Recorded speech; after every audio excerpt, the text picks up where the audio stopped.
So I've got the ICP sensor removed and shop air connected to the ICP sensor plug. You can hear air exiting from this valve cover and the vent on that valve cover, about the same.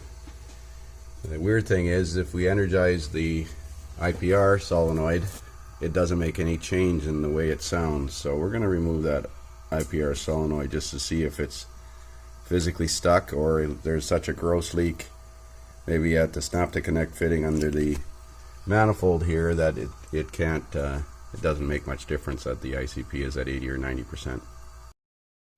So what's missing in this picture? Here's the IPR we just took out, and there's no O-ring on it. There's the original one. There's the little nylon spacer where the O-ring would fit, but it's not in the bore. So I'm starting to wondering if it was ever on the regulator when I put it in. I can't honestly remember paying close attention, although I should have, obviously.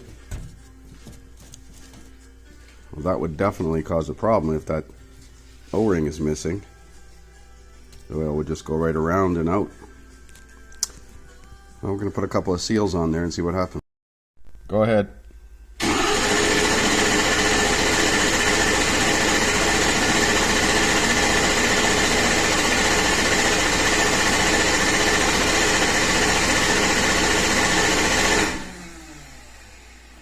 Well, you got 675 pounds of pressure, so it's just air in the system now, because remember we've had the air line hooked up to it. And cycle the key quickly and...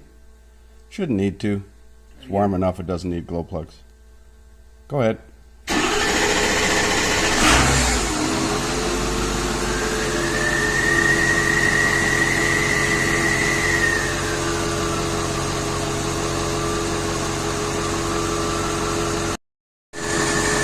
So this appears to be a new feature that Snap-on's added with 19.4 software update. They never had this cylinder contribution test, which virtually resembles the IDS software. I'm impressed. So it's back together and running. Desired and actual pressure are the same, 580, 590, and about 18% duty cycle on the pressure regulator to attain 570. It's a little long cranking to start, but there's still air in the high pressure oil system, so it'll take several kilometers of running to get that air purged out of there.